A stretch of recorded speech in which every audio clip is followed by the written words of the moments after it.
Hello दोस्तों, आज की कहानी है अय्याज जिस्म का भाग 48।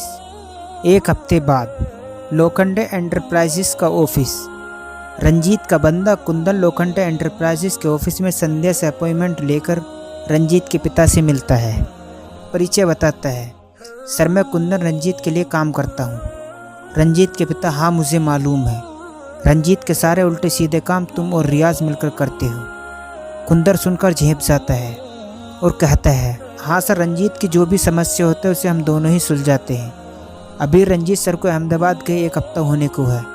मैं उनको पिछले 3 दिन से लगातार फ़ोन कर रहा हूँ सर, लेकिन उन्हें कॉल लग नहीं रहा, केवल बंद का ही मैसेज आ रहा है।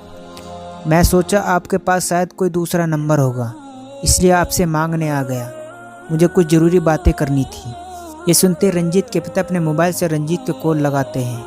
उन्हें मोबाइल बंद होने का मैसेज सुनाई देता है।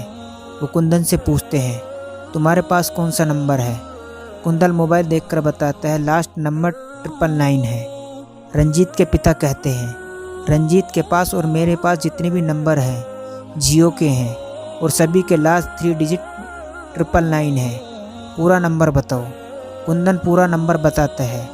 रंजीत के पिता के पास रंजीत का दूसरा नंबर रहता है जिसमें अक्सर उससे बातें होती रहती है। उसमें कॉल लगा था जो बंद आ रहा था। कुंदन जो नंबर बताता है उसमें भी ट्राई करता है। रंजीत के पिता का मोबाइल बंद होने का मैसेज सुनाई देता है। वह असहज हो जाते हैं। रंजीत के अहमदाबाद जाने के बाद से रंजीत के पापा की रंजीत से फ़ोन पर कोई बातचीत नहीं हुई थी।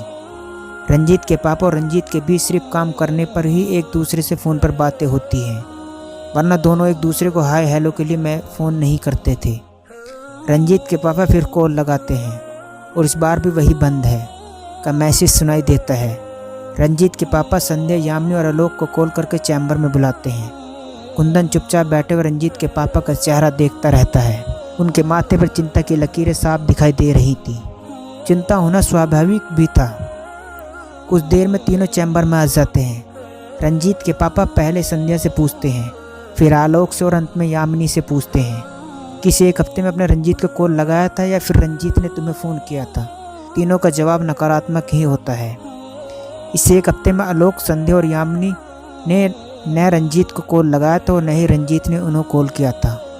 वो चेक करने के लिए तीनों अपने अपने मोबाइल से रंजीत को कॉल लगाते हैं। तीनों के मोबाइल में बंद होने का मैसेज सुनाई देता है। कुंदन के पास जो नंबर था वह नंबर रंजीत के पिता और सेक्रेटरी संध्या के पास भी था। बाकी सबके पास रंजीत का एक कॉमन नंबर था जिससे उसकी बातचीत होती थी। रंजीत के ही मोबाइल में दोनों सिम लगे हुए थे। रंजीत के पापा को रंजीत की आदत मालूम थी। कंपनी का सीईओ होने से वह कभी भी फ़ोन बंद नहीं करता। अगर मोबाइल की बैटरी ख़त्म भी हो जाती तो इसके पास पावर बैंक रखा होता है। रंजीत के पापा कहते हैं, रंजीत कभी फ़ोन बंद नहीं रखता। कुंदन पिछले 3 दिनों से उसे कॉल लगा रहा है, इसका मतलब उसका फ़ोन 3 दिन से बंद है। यह तो कन्फर्म है। इन 3 दिनों के पहले उसका फ़ोन कब से बंद है इसका पता नहीं। यह चिंता का विषय है। आलोक बोलता है, सर अहमदाबाद में जहाँ गया होगा, जिस लॉज में ठहरा होगा या फिर वहाँ जिससे मिलने गया होगा, उसका कॉन्टैक्ट नंबर से कॉल करने से पता लग जाएगा। रंजीत के पिता कहते हैं, वह जहाँ भी जाता है, जो भी काम से जाता है, उसका मेरे पास उसके मोबाइल नंबर के अलावा कोई कॉन्टैक्ट नंबर नहीं होता। हाँ, वह जिस काम से जाता है वह मालूम रहता है। यामिनी कहती है, सर वह जिस काम से जिससे मिलने गए होंगे उसके बारे में पता चले तो हमें पता लगाने में आसानी होगी। वहाँ मेरी सिस्टर जॉब करती है, वह हमें हेल्प कर सकती है। रंजीत के पापा कहते हैं, अच्छा ठीक है, मैं कुछ करता हूँ। इस बीच अगर गलती से भी तुम्हारे पास रंजीत का कॉल आता है या अपने एम्प्लॉयज़ की तरफ से कोई इन्फॉर्मेशन मिलती है तो तुरंत मुझे इन्फॉर्म करोगे। संध्या तुम रुको, आप दोनों अपने ऑफिस में जा सकते हो। आलोक और यामिनी उदास मन से उठकर चैम्बर से बाहर निकल जाते हैं। उन्हें भी चिंता होती है कि आखिर रंजीत के मोबाइल बंद होने के पीछे का क्या कारण हो सकता है। रंजीत के पापा संध्या से कहते हैं, संध्या तुम इमीडिएट अपने पति विनय को कॉल लगाओ और मुझसे बात करने को कहो।